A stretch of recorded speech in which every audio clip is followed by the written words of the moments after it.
Well, I want to start out this YouTube with a huge thank you to two companies that have really come to my rescue, Southern Living Plants and Encore Azalea.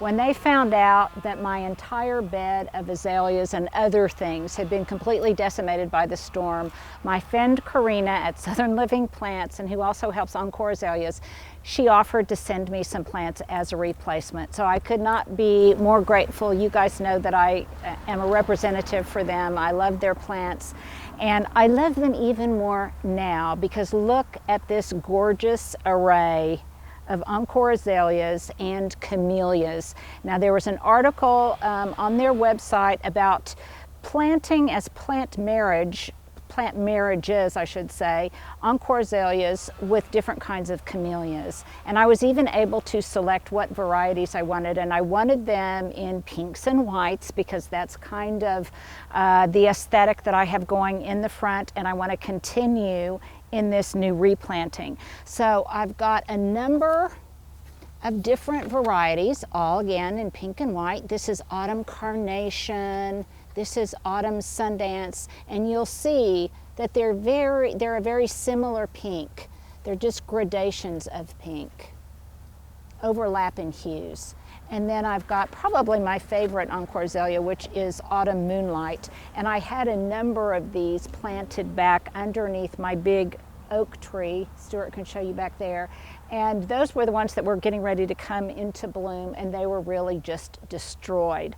So I'm going to leave those that were bent but not broken, and I'm going to interplant some of these in and amongst the azaleas that are already there. But I want to kind of give you an idea of how I am formulating my design and how I am deciding what is going to go where. Because in the foreground, there'll be lots of tulips and things of that nature.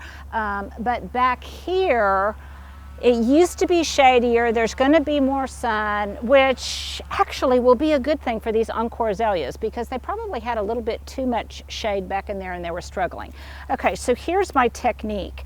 This works if you're planting them yourself, or if you're going to, it works even better if you're going to have someone do the installation for you. So I've got some of these electrical flags, and these will give me planting cues both aesthetically and practically about where I want to put these plants. So what I'm going to do is, first of all, I'm just going to place my flags, because what I'm trying to establish is kind of a drift that will look kind of natural, kind of a woodland vibe that's going to cascade in and around underneath my oak tree and then continue in front of the brick wall in front of my house. So how am I doing that? So I'm just going to place some flags, and I think I have 9 azaleas, and I'll place my camellias later. I'm mostly going to do it kind of around the perimeter, taking into account where some were before. And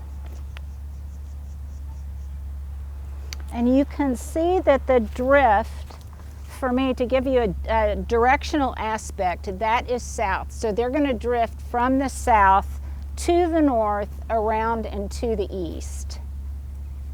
And I've got one here already staged because I think it's going to just be beautiful with this large, massive oak trunk that came down that I've decided to leave here as a reference point. So I want them to look as if they're almost growing in a woodland. So that's 1, 2, 3, 4. I'll do 5, 6. And what I'm going to do first of all is just place these flags in here in this area. Stuart, if you want to show this really aggravated area that was crushed, you can see the remnants of one of my poor jack-o'-lanterns that was there. This was a stand of Encores. You could see they had buds on them. They were getting ready to bloom. I'm going to tuck one in here.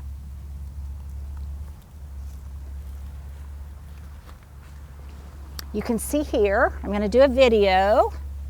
on how to plant a shrub, especially acid-loving shrubs.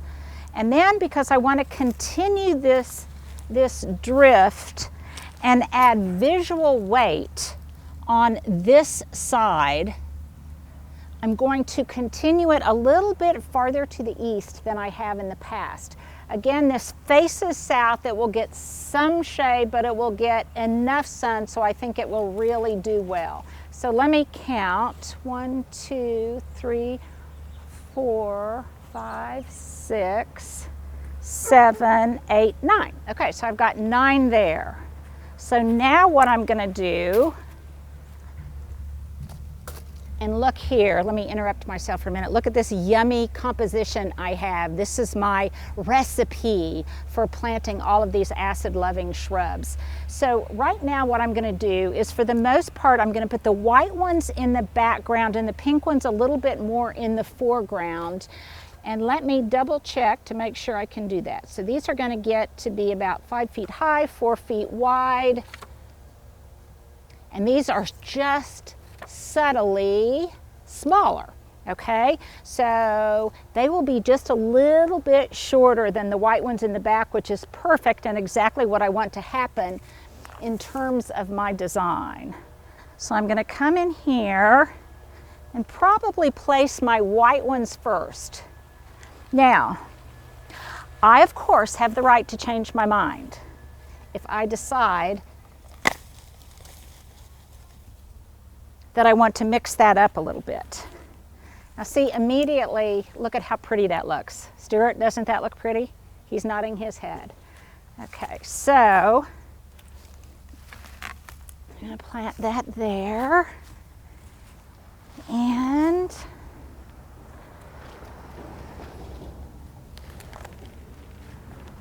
let me see. So one is kind of in the foreground there.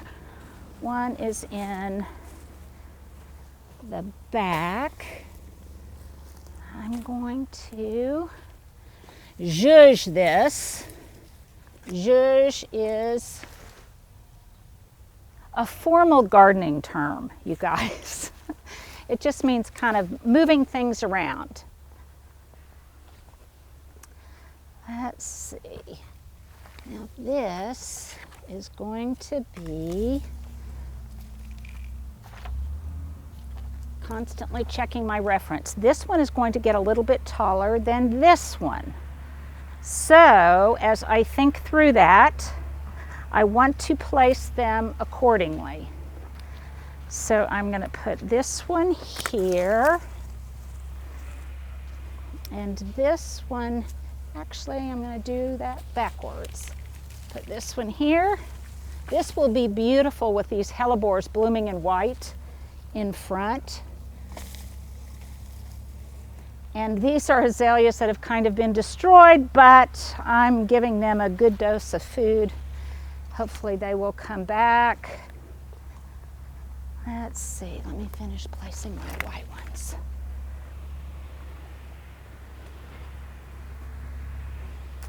I'm gonna put one here that will fill this spot. Sometimes it's harder for me to figure out where I want to put things than doing the actual planting, you guys. I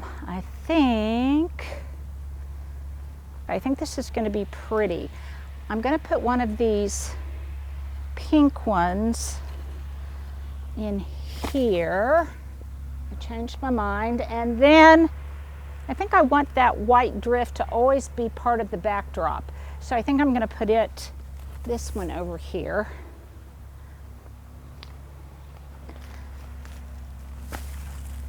The other thing that this will do is create visual weight, more visual weight on this side, because so many things were destroyed. And I used to just have, as I said, a certain amount of visual weight that went across the expanse of my yard from the west to the east. I have lost a lot of that. So that is partly what I want to replicate. Most of the visual weight dictated by the big tree is on this side, and then slowly it fades out as it gets to the east and to the drive. And by visual weight, I mean more evergreens, more solid masses of things, generally more height, and then it kind of flows from uphill, downhill, until the layering gets a little bit shorter and kind of drifts away, if that makes any sense. Stuart, does that make any sense? He's kind of, well, kind of, sort of. In my head it does. I'm trying to be poetic in my explanation. Okay, so I've got this one to place.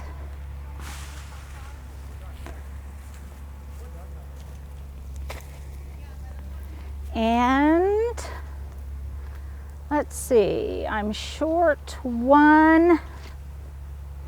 So do I want to steal from Peter to pay Paul?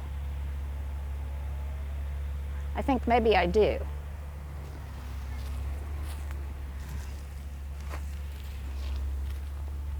Now the light is kind of uneven, you guys, so it may be hard for you to tell. But Stuart, if you could just do kind of a slow rollout of what it looks like, starting in that direction and coming around in this direction. Now, another reason that I selected these colors was because I think these pink hues, even in the fall, are going to be absolutely brilliant and a beautiful counterpoint to some of the obsession nandinas that I have on the other side of my wall. And when they're in bloom, I think it's really going to be fabulous. Now, after I get these in place, then the next layer that will come in is a planting of about 800 bulbs. And those will also kind of run in a stream-like fashion from the back to the front, kind of in a winnowy ribbon-like fashion. So what I want is a backdrop of ribbon-like azaleas, Encore azaleas, and then the foreground of that will be lots of tulips, beautiful tulips. Then in front of that will be the creeping phlox and the violas. So that's kind of my vision for what will come. Can you kind of picture it a little bit, Stuart? So I hope you can picture it as well. Again, I am so sorry for all of the noise. There's just constant activity going on until we get everything cleaned up. But I've decided to embrace that the noise equals progress mentality, and the more noise I am hearing, that means the more of this debris and destruction is being cleared away. So I hope that gives you kind of an idea of what I'm trying to achieve here. I'll put links below to the specific azaleas that I'm using. I'll do another little post later on the camellias that I'm using and where I plan to plant those. But mostly, you guys, I have talked so much about Southern Living plants, and I can't tell you how many times they do these kindnesses. There have been a couple of occasions in the past where I have known of people who have suffered destruction on their property for one reason or another, and given Southern Living a little nudge, and Southern Living has stepped up to the plate and sent those people free plants. They have a good heart. They are good neighbors. They're just a good neighbor and a good friend to me. So thank you, Southern Living. Thank you, Encore azaleas, and thank you guys for hanging with me as I try to figure out my design.